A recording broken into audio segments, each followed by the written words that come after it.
अस्सलाम वालेकुम। आज 13 जनवरी 2026 है और दिन है आज मंगल का।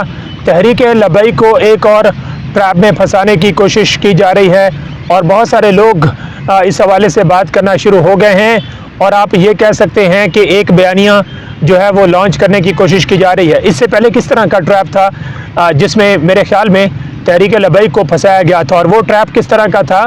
सानिया मुरीद के से पहले तहरीक लबैक पर यह तनकीद होती थी कि तहरीक लबैक तो कोई मार्च नहीं कर रही गज़ा और फ़लस्तीन के हक़ में, हालांकि ये हक़ाइक़ दुरुस्त उस वक्त नहीं थे। तहरीक लबैक जब से इसराइल ने गज़ा पर अटैक किया उसके बाद दर्जनों एहतजाज तहरीक लबैक की तरफ से किए गए, मार्च किए गए। जगह जगह तहरीक लबैक ने एक ज़बरदस्त किस्म का जो मुजाहरा है वो कायम रखा और ख़ास तौर पे जो गज़ा के अंदर और फ़लस्तीन के अंदर तहरीक लबैक की तरफ से इमदादी सामान पहुंचाने का एक सिलसिला शुरू किया गया, वो बड़ा शानदार था। तो जितना तहरीक लबैक ने गज़ा और फ़लस्तीन के लिए किया, मेरे ख्याल में पाकिस्तान में किसी ने भी उतना गज़ा और फ़लस्तीन के लिए नहीं किया था। तो हक़ाइक़ उस वक्त बिल्कुल बरक्स थे जो कि बहुत सारे लोगों को मालूम नहीं थे, इसलिए वो बहुत ज़्यादा तनकीद करते थे और तनकीद करते थे कि तहरीक लबैक जो है वो गज़ा और फ़लस्तीन के लिए सड़कों पर नहीं आ रही। यहाँ तक कि जब वहाँ पर अमन मुआहदा हुआ जो कि एक नाम नहाद किस्म का अमन मुआहदा था, हालांकि गज़ा पर इसराइल के जो अटैक्स हैं वो आज भी रुके नहीं हैं और सैकड़ों फ़लस्तीनी जो हैं वो उसके बाद भी शहीद किए गए हैं। तो एक तनकीद हो रही थी कि तहरीक लबैक नहीं निकल रही है।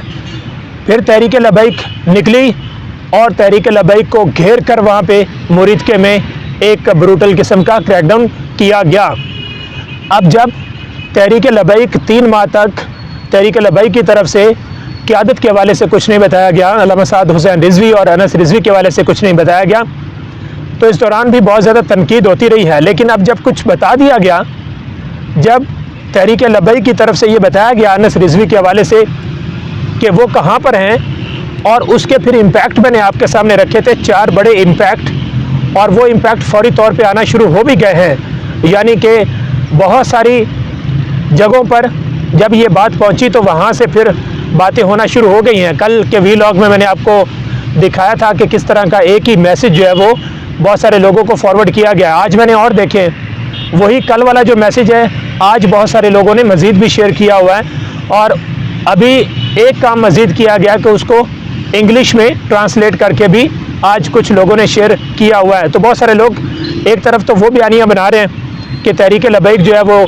झूठ बोल रही है और तहरीक लबैक गलत कह रही है, ये तहरीक लबैक की तरफ से प्रोपेगेंडा किया जा रहा है। इस तरह के मैसेजेस एक तो कल से वायरल होना शुरू हो गए, लेकिन दूसरी तरफ वो अनासिर जो तहरीक लबैक पाकिस्तान को पहले भी वो आप कह सकते हैं कि दबाव में लाने की कोशिश करते थे या तहरीक लबैक को जानबूझकर उभारते थे कि तहरीक लबैक एहतजाज करे, उसी तरह के लोग अब ये बयानियाँ बनाना उन्होंने शुरू कर दिया है कि तहरीक लबैक किसी मौके की तलाश में है।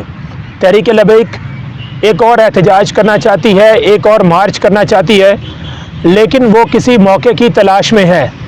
और बहुत सारे लोग ये बात अब कर रहे हैं कि तहरीक लबैक इस तरह के मौके की तलाश में है कि जब पाकिस्तान तहरीक इंसाफ, यानी जो उसने 8 फरवरी की कॉल दी हुई है कि जब तहरीक इंसाफ एक मोमेंटम बना देगी और प्रेशराइज़ कर देगी हुकूमत को, तो उस वक्त का तहरीक लबैक भी फ़ायदा उठाएगी और उस वक्त तहरीक लबैक की तरफ से भी कोई मार्च या कोई एहतजाज अनाउंस किया जा सकता है। तो मेरी दानिश में ये एक ट्रैप है जो तहरीक लबैक को दोबारा से फंसाने की कोशिश कर रहे हैं, और मेरे ख़्याल में तहरीक लबैक जो है वो इस बार इस तरह की चीज़ों से होशियार रहेगी कि जब एक मोमेंटम बन जाएगा या तहरीक इंसाफ जो है वो प्रेशर एक डालने में कामयाब रहेगी, तो उस मौके का जो फ़ायदा है वो फिर तहरीक लबैक उठाएगी। अगर तो ऐसा होता है और उस वक्त हुकूमत तहरीक इंसाफ के ख़िलाफ़ कामयाब नहीं होती, तो फिर वो तहरीक लबैक पर सारी की सारी कसर निकाल देगी। तो ये तहरीक लबैक के जो थिंक टैंक्स हैं वो इन तमाम तर सिचुएशंस को वो अच्छी तरह एनालाइज़ करेंगे और इसके ऊपर वो एक तवील जो है वो मुशावरत करेंगे कि इस बार ख़ास तौर पे वो किसी ट्रैप के अंदर नहीं फंसेंगे, क्योंकि तहरीक लबैक पर वाकई इस वक्त बहुत ज़्यादा मुश्किल वक्त है तो कहीं उस वक्त ऐसा ना हो कि अगर किसी के झांसे में आकर कोई कुछ कर देता है तो उसका कहीं उल्टा कोई ज़्यादा नुकसान ना हो जाए। तो मेरी दानिश में ये एक ट्रैप है जिसमें तहरीक लबैक को दोबारा से फंसाने की कोशिश की जा रही है। एक अच्छी खबर ये है कि हमारे दोस्त हैं उमर हयात खान, आप जानते हैं कि एक बार मैं भी उनके साथ वीलॉग में आया उनके यूट्यूब चैनल पर। तो ये हमारे कोलीग हैं और ये फाइनेंस सेक्टर ये कवर करते हैं हमारे साथ। तो बहुत ज़बरदस्त तरीका है इनका बात करने का, यानी कि ये प्यार में, मोहब्बत में, गपशप के अंदर ये बहुत सारी चीज़ें निकाल लेते हैं। तो कल ये पार्लियामेंट में पहुंचे हुए थे और मैं तो नहीं जा सका कल, लेकिन ये कल पार्लियामेंट में थे और इन्होंने बताया कि इनकी एक वहाँ पे किसी हुकूमती शख्स से बात हुई है। तो उनसे इन्होंने पूछा कि क्या करने जा रहे हैं, कोई बताएं आप, तहरीक लबैक किस तरह उनके लिए नरमी हो सकती है। तो वो हुकूमती शख्सियत जो थे उन्होंने कहा कि कुछ कॉम्प्रोमाइज़ जो हैं वो तहरीक लबैक को करने होंगे, पीछे हटना होगा, और कुछ हुकूमत को पीछे हटना होगा।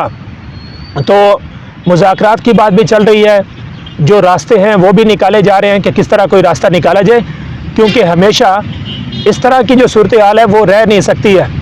ये आप कह सकते हैं कि किसी भी वक्त ये चीज़ फट सकती है, किसी भी वक्त इसका ज़्यादा नुकसान हो सकता है। तो हमेशा के लिए तमाम तर जो सिचुएशन है वो ऐसी नहीं रह सकती। हमेशा के लिए अल्लामा साद हुसैन रिजवी को तहवील में नहीं रखा जा सकता, क्योंकि पाकिस्तान के हालात इस चीज़ को अफोर्ड नहीं कर सकते कि अल्लामा साद हुसैन रिजवी को मज़ीद तवील हिरासत में रखा जाए। उनको रिहा करना पड़ेगा और जल्दी से जल्दी उनको रिहा करना पड़ेगा, क्योंकि दूसरी तरफ जो हालात हैं वो बहुत ज़्यादा ख़राब होते जा रहे हैं। किसी भी वक्त यहाँ पे कुछ भी हो सकता है। तो उन्होंने ये कहा कि जो हुकूमती शख्सियत थी उन्होंने भी नरमी का मुजाहरा किया है और उन्होंने कहा कि मैं भी हुकूमत से ये सब कुछ कहूँगा कि वो भी कुछ कॉम्प्रोमाइज़ कर ले, कुछ नरमी का मुजाहरा करें और तहरीक लबैक को भी नरमी का मुजाहरा करना चाहिए। लेकिन दूसरी तरफ आप जानते हैं कि जो तहरीक लबैक के लिए कंडीशंस हैं वो बड़ी सख्त हैं और अभी तक की इतलात के मुताबिक अल्लामा साद रिजवी को राज़ी नहीं किया जा सका और वो किसी एक भी कंडीशन पर राज़ी नहीं हुए हैं। ये एक पक्की इतला है कि अल्लामा साद हुसैन रिजवी अभी तक अपने मौक़िफ़ पर डटे हुए हैं और वो किसी एक भी चीज़ पर राज़ी नहीं हुए हैं। तो जहाँ तक बात है कि तहरीक लबैक को कौन से कॉम्प्रोमाइज़ करने पड़ेंगे, ये तो फिर आने वाला वक्त बताएगा कि क्या कोई एग्रीमेंट होता है, क्या कोई स्टाम्प पेपर होता है, साइन, कोई मुआहदा होता है, तो उसके बाद ही पता चलेगा। और हुकूमत अपने किन किन मुतालबात से और किन किन कंडीशन से पीछे हटेगी, ये भी फिर वक्त बताएगा। तो अच्छी बात है कि अगर बातचीत का अमल जो है वो जारी है और इसके मुस्बत नताइज अगर सामने आ जाएँ तो इससे मेरे ख्याल में अच्छी कोई बात हो नहीं सकती। उर्दू इंटरनेशनल एक ट्विटर अकाउंट है और अभी अभी नया इन्होंने बनाया है, मेरे ख्याल में ये कोई न्यूज़ वेबसाइट इन्होंने लॉन्च की है या क्या है। तो उर्दू इंटरनेशनल मॉनिटरिंग डेस्क के हवाले से ये ख़बर उन्होंने लगाई हुई है और इसमें लिखा हुआ है कि तकरीबन 3 माह गुजरने के बावजूद कानून नाफिज करने वाले इदारे कलअदम तहरीक लबैक पाकिस्तान के सरबरा साद हुसैन रिजवी और उनके भाई अनस रिजवी की मौजूदगी के बारे में बेखबर हैं। वैसे ये बात तो झूठ है कि कानून नाफिज करने वाले इदारे अल्लामा साद हुसैन रिजवी और अनस रिजवी की मौजूदगी के बारे में बेखबर हैं। ये तो आप हमारे कानून नाफिज करने वाले इदारों, हमारी इंटेलिजेंस एजेंसीज़ की आप बदनामी कर रहे हैं कि उनको कुछ मालूम नहीं है। उनको सब कुछ मालूम है कि अल्लामा साद हुसैन रिजवी और अनस रिजवी कहाँ पर हैं। ये कानून नाफिज करने वाले इदारे बेहतर जानते हैं। डॉन न्यूज़ के मुताबिक चंद रोज़ कबल एक मुबैना बयान सामने आया जिसमें दावा किया गया कि दोनों इदारों की तहवील में हैं। ताहम आला कानून नाफिज करने वाले अफसरान इस दावे को मुस्तरद करते हुए कहते हैं कि दोनों आज़ाद जम्मू और कश्मीर में कहीं छुपे हुए हैं।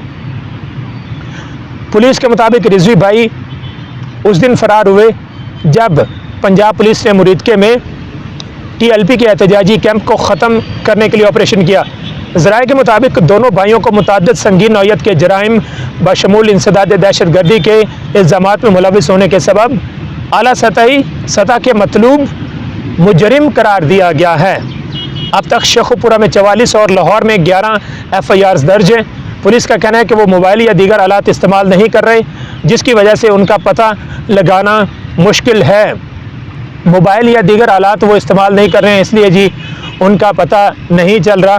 तो अगर मोबाइल या दीगर जो है वो आलात इस्तेमाल कर भी रहे होते और बाहर होते और किसी की हिरासत में ना होते तो अब तक उनकी तरफ से कोई भी स्टेटमेंट जो है वो सामने आ जानी थी। आप जानते हैं कि मुराद सईद भी इसी तरह ही, उनके बारे में भी कहा जाता है कि वो कोई मोबाइल या आलात इस्तेमाल नहीं करते हैं और वो कहीं पर वो छुपे हुए हैं, लेकिन आए रोज़ उनकी वीडियो सामने आ जाती हैं और फिर वो महफूज भी रहते हैं, वो बचे भी रहते हैं। तो इस तरह अगर अल्लामा साद हुसैन रिजवी किसी की तहवील में ना होते तो अब तक उनकी कोई स्टेटमेंट लाजमी तौर पे सामने आ चुकी होती। अच्छा जी, ताम ये तस्दीक हो चुकी है कि दोनों पाकिस्तान में हैं, अच्छी बात है। इस दौरान FIA ने साद रिजवी के तकरीबन 95 बैंक अकाउंट्स का सुराग लगाकर मनी लॉन्ड्रिंग के इल्ज़ामात के तहत तहकीकात शुरू कर दी हैं। डॉन न्यूज़ के मुताबिक TLP के तर्जुमान ने हालिया बयान की तस्दीक या तरदीद नहीं की है। अच्छा, साद रिजवी के 95 बैंक अकाउंट्स का सुराग लगा के ये तो सरासर झूठ लगाया गया है। साद रिजवी के 95 अकाउंट्स हैं नहीं और पाकिस्तान में किसी के भी 95 अकाउंट्स नहीं हैं। इतने तो पूरी जमात के अकाउंट्स उन्होंने ब्लॉक नहीं किए हैं। जो जमात के असासे जो हैं और अकाउंट्स ब्लॉक किए गए हैं वो भी मेरे ख्याल में उसकी भी तादाद बहुत कम है। तो ये 95 अकाउंट्स वाला तो बहुत बड़ा झूठ बोला गया है। उम्मीद है आपको ये वीडियो पसंद आई। अगली वीडियो में मिलते हैं, तब तक इजाज़त दीजिए। अल्लाह हाफिज़।